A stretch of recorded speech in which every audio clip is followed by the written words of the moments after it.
मैं TV9 network के MD और CEO श्री वरुण दास जी को वेलकम एड्रेस के लिए आमंत्रित करना चाहूँगा। Please come sir.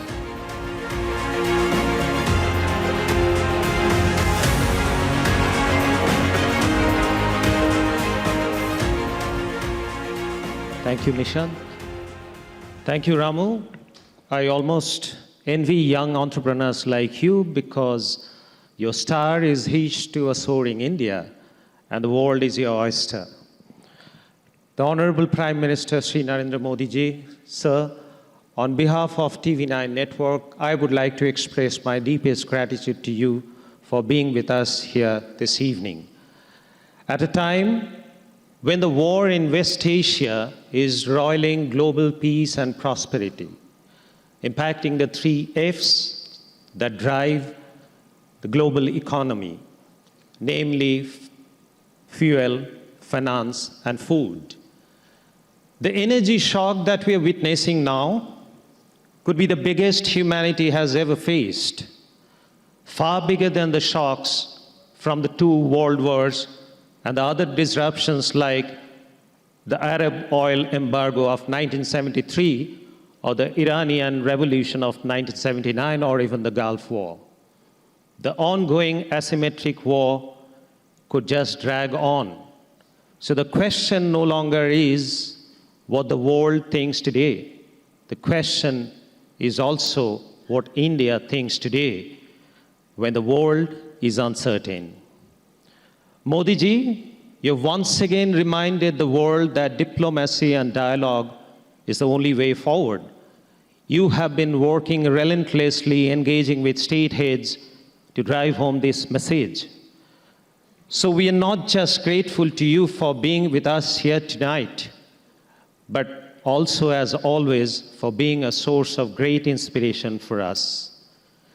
Ladies and gentlemen, in this context, please join me in giving a huge round of applause to Modi ji, who is now India's longest-serving head of a government with 25 years in office. Modi ji.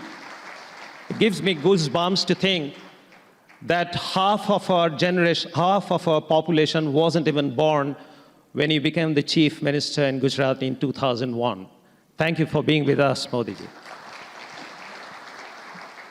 The chairman of my home group, Sri Rameshwar Rao Garuji, Excellencies, industry leaders, our guests from abroad, friends, ladies and gentlemen, it gives me immense pleasure to welcome you to the flagship summit of TV9 Network, What India Thinks Today. It is an understatement to say that we are living in turbulent times.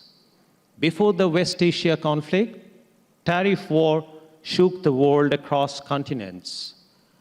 Thus, the 2 wars, one military and the other economic, have delivered a startling new fact. For the first time in decades, geopolitics is no longer a distant headline. It is a daily economic reality for the 8.3 billion people that live on this planet. In this global upheaval, under Modi ji's leadership, India is rising. India is not only rising, but also helping stabilize the world order. India's own civilizational ethos has long been rooted in dialogue and not domination.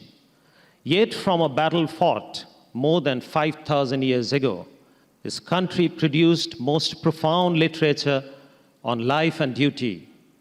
I'm referring, of course, to the Mahabharata and the Bhagavad Gita.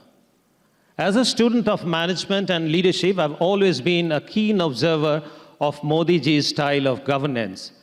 And for my own ease of understanding, I like to develop them in some sort of formulas. Earlier, on this forum, I've talked about 3 Modi mantras, namely return on governance, Modi multiplier effect, and CDR, or citizen DNA reset. I also spoke about how Modi ji's India First approach has never meant India only.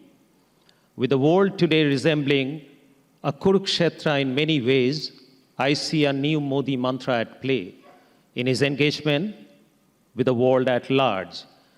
The new Modi mantra, as I humbly see it, is Sama Buddhi. On the battlefield of Kurukshetra, this Sama Buddhi was the core advice given by Lord Krishna to Arjuna. Sama Buddhi is not about treating everyone equally, but equitably.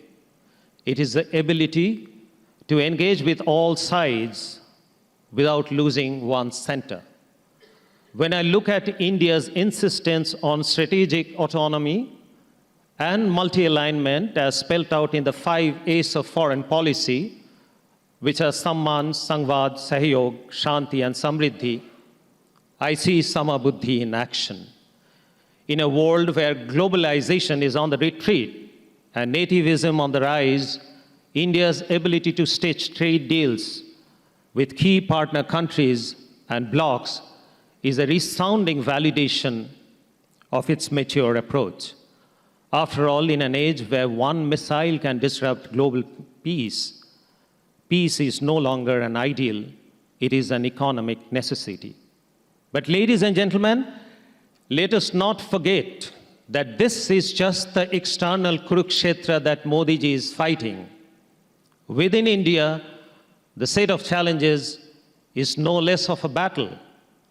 Broadly, to my mind, these challenges are 1, poverty and inclusivity, 2, economic and infrastructure development, 3, sustainability and green energy, and 4, leveraging new age technology, particularly AI.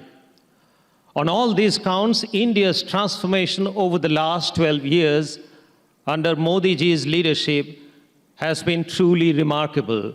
We have no doubt that India is well on track to achieve its dream of Viksit Bharat by 2047.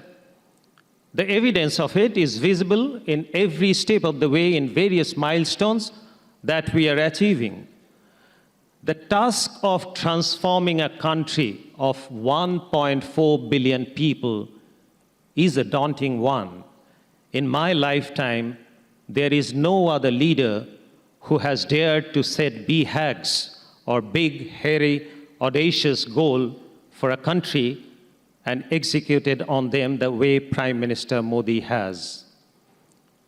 Of course, democracy demands differences of opinion. Democracy thrives on debate, but democracy must always remain anchored in national interest. Despite these challenges, ladies and gentlemen, India is in a way at the epicenter of the emerging world order, and hence our summit theme this year is India and the world.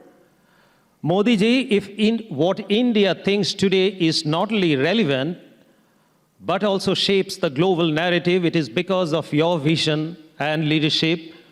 When the world is searching for balance, and when India's voice carries greater weight than ever before, it is time to hear from the leader shaping that voice. With that, I once again thank the Honorable Prime Minister for gracing this summit and look forward to hearing his keynote address. Thank you. Jai Hind.